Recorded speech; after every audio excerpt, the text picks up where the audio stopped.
بسم اللہ الرحمن الرحیم۔ میں ہوں ملک محمد علی، پروگرام بات سے بات ملک محمد علی کے ساتھ۔ ویلڈن ڈپٹی کمشنر پاک پتن آصف رضا، ایک ماہ کی کارکردگی ماہ جنوری 2026 میں کارکردگی کے حوالے سے ضلع پاک پتن پہلے نمبر پر آیا اور اس کا سہرا ڈپٹی کمشنر پاک پتن آصف رضا کو جاتا ہے۔ انہوں نے ایسے کیا کیا اقدامات کیے جس کی وجہ سے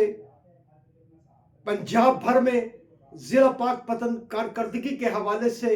اول رہا اور ڈپٹی کمشنر کی بذات خود جو کارکردگی تھی وہ بھی پہلے نمبر پر رہی۔ اور آج کے پروگرام میں اسی حوالے سے بات ہوگی، اور جن دوستوں نے ابھی تک ہمارے چینل کو سبسکرائب نہیں کیا، برائے مہربانی وہ ہمارے چینل کو سبسکرائب بھی کریں، لائک بھی کریں اور شیئر بھی کریں۔ ڈپٹی کمشنر پاک پتن آصف رضا، ہم سمجھتے ہیں کہ پنجاب بیوروکریسی کے ایسے ہونہار افیسر ہیں جنہوں نے ضلع پاک پتن کو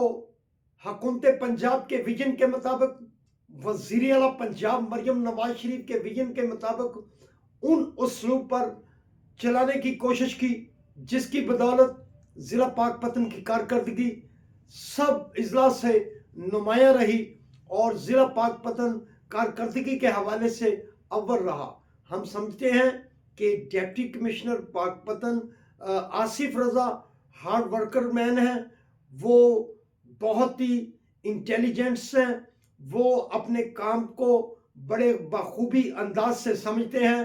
اور حکومت کے ویژن کے مطابق جو حکومت کی گائیڈ لائنز ہے اور بالخصوص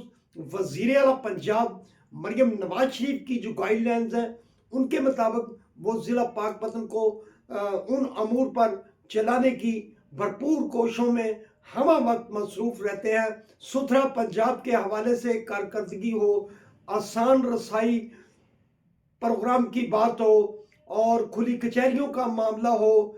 قیمتوں کو کنٹرول کرنے کا معاملہ ہو، اور دیگر انتظامی امور کے حوالے سے، ترقیاتی کاموں کے حوالے سے جو کام ہو، محکمہ صحت کے حوالے سے عوام کو بہترین طبی سہولتوں کی فراہمی کے حوالے سے کام ہو، محکمہ تعلیم کے حوالے سے سکولوں کی کارکردگی نمایاں ہونے کی بات ہو، اور دیگر ترقیاتی پروجیکٹس کے حوالے سے ہمہ وقت ویجیلنٹ رہنا ڈپٹی کمشنر آصف رضا کا بہت بڑا خاصہ ہے۔ وہ ہمہ وقت ضلع پاک پتن کے حوالے سے ضلع پاک پتن کے عوام کو درپیش مسائل کو حل کرنے کی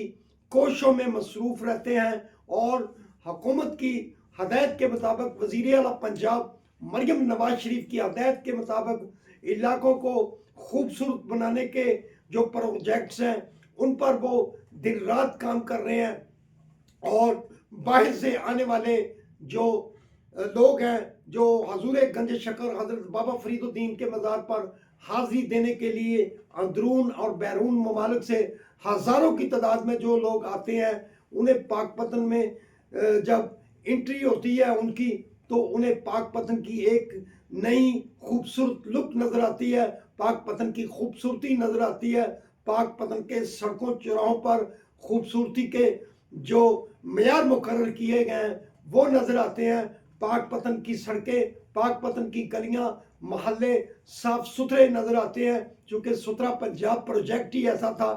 جس کو ڈپٹی کمشنر پاک پتن خود نگرانی کر رہے ہیں، اور اس کے ساتھ ساتھ عوام کے مسائل کو حل کرنے کے لیے وزیر اعلیٰ پنجاب کا آسان رسائی پروگرام ہے۔ اس کے لیے ڈپٹی کمشنر پاک پتن آصف رضا کے دروازے ہمہ وقت عوام کے لیے کھلے رہتے ہیں۔ وہ عوام کی بات سنتے ہیں اور بات سن کر ان کے مسائل کو حل کرنے کے لیے جو بھی اقدامات اٹھانے پڑتے ہیں وہ فوری ان اقدامات کی ہدایت کرتے ہیں، اور سائل کو کی خوشی اس وقت انتہائی دیدنی ہوتی ہے جب اس سائل کا مسئلہ منٹوں میں حل ہو جاتا ہے۔ اس کے علاوہ بھی ڈپٹی کمشنر پاک پتن مزار حضرت بابا فرید الدین کے توسیع پروجیکٹ پر بھی خصوصی توجہ دیتے ہیں۔ اس کے علاوہ حالیہ دنوں میں حکومت کی طرف سے